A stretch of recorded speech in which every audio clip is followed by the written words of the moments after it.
Nothing's too precious to have the dog on it. Nothing's too precious to have a child on it.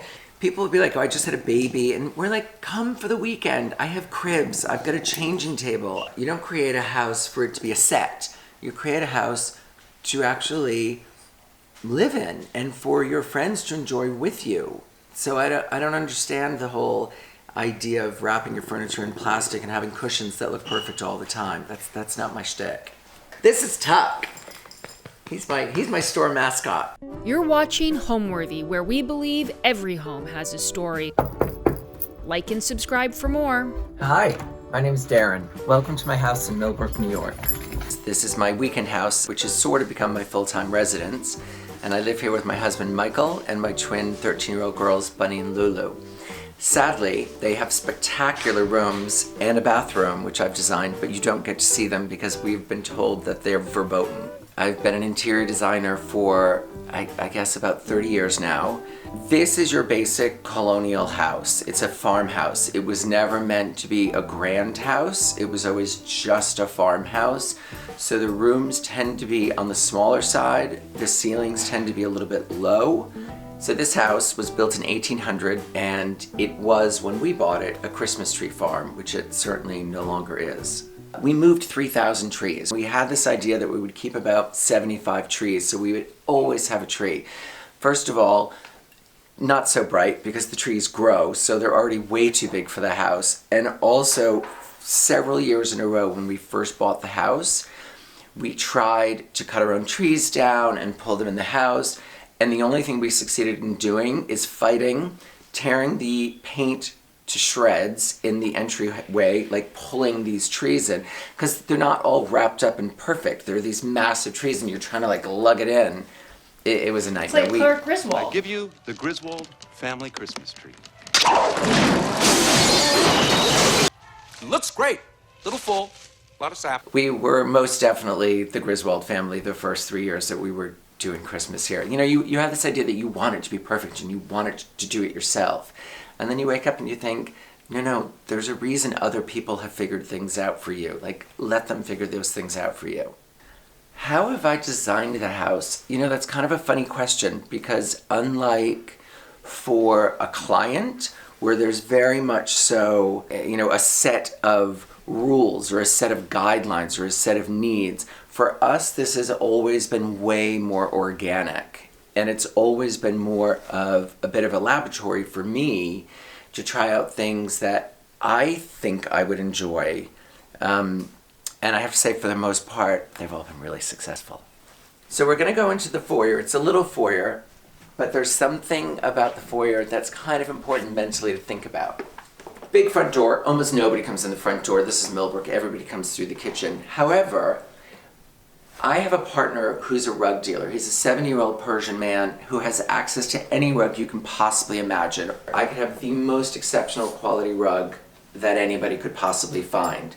And instead, I purposely have this super worn out, it's got holes in it, I think there's a tear in it somewhere, because as much as I want people to come in and see beautiful things, I also want them to come in and know that they don't have to be precious. That it's not formal, that it's comfortable, it's worn, it's lived in, that it's a home. Michael and I bought the house, and again, it was a spur-of-the-moment thing. So we jumped on a plane, we went to the south of France, went to every single flea market all through the south of France, and just bought everything that we loved. There was no plan, there was no scheme. It literally was, let's fill a container with things that we love, and when we get them home, I'll figure out how they fit into a puzzle. So this settee came from the south of France. This, I think, was the flea market in Paris.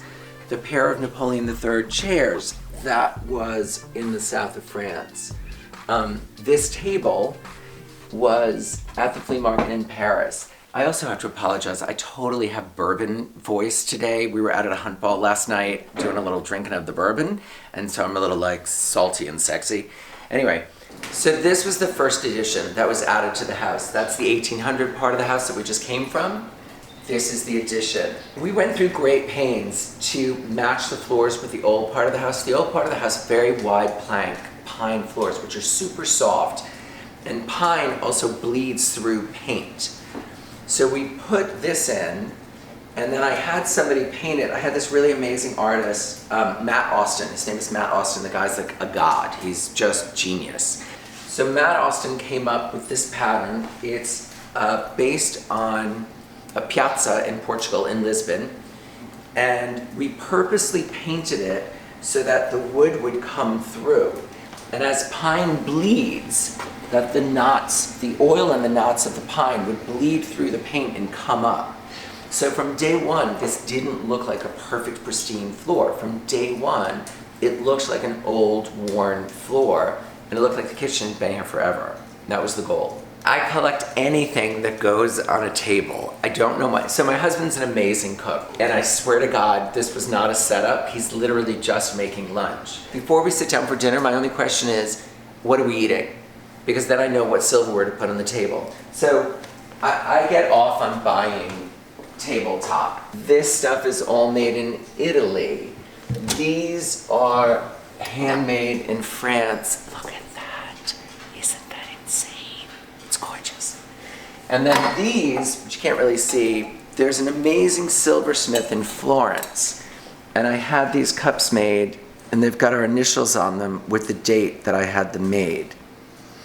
And we use these for water, we use them for wine. They can be red wine goblets, they can be whatever you want. But, you know, the point is, people are always like, how do you do a tablescape? You don't. Just do it. Just put stuff on the table. It's not a premeditated thing like, oh, I'm gonna create this atmosphere today. Just put things that you have in the house that you think are beautiful and see how they work together. So, this is the good stuff. This is the Heron Rothschild pattern. Mr. and Mrs. Rothschild, although I think it was Duke and Lady or whatever, Duke and Duchess Rothschild, she had had a little diamond necklace that he'd given her, and she'd misplaced it. And the gardener found it. The birds had used it to create a nest in the garden. And so Mr. Rothschild commissioned this china to commemorate that moment. And the other great thing about this is, when they were first making china, you would often have imperfections in the glaze. And so they would put these little tiny bugs over what were imperfections, and then it became part of the pattern. The fanciest is this. The fanciest is, and I'm gonna forget what it's called, and it's terrible, but I just can't remember what it's called. But it's heron. And this is all hand painted. All of that detail. It's crazy. It's amazing. So I opened a shop called Tent in Armenia. I did it during COVID. I took an old gas station, gut renovated it, and created this like tented phantasmagoria of fabulous stuff. It's got furniture that I've designed, but then it has tabletop and accessories and gifts from all over the world. This we call the garden room. We were able to dig down, and so we could get much higher ceilings because we went down. This has become the room that we really hang out in. In the summer, we just drop all of these down, and it's basically like a completely open room. This really wasn't meant to be the television room.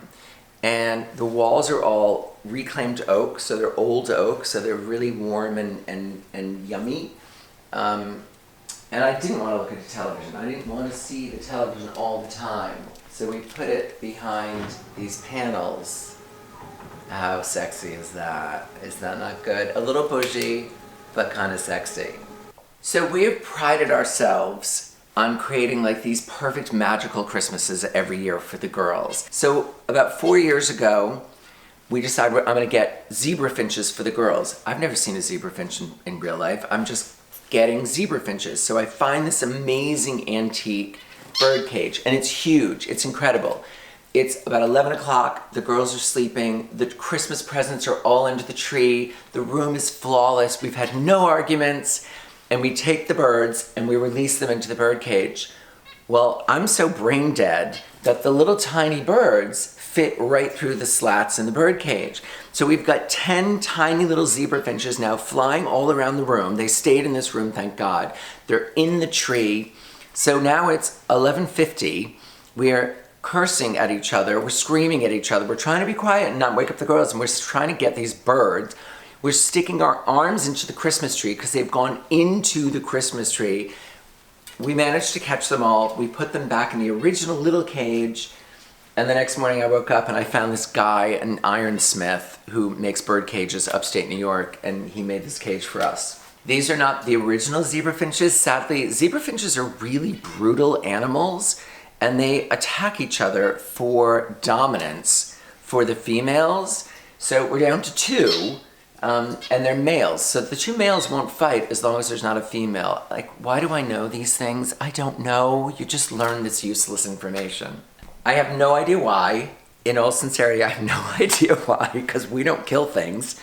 But friends of ours give us taxidermy. They give us dead things. Like, one girlfriend of mine gave us this turtle that she's had for years, and she suddenly decided it didn't look quite right on her end table anymore.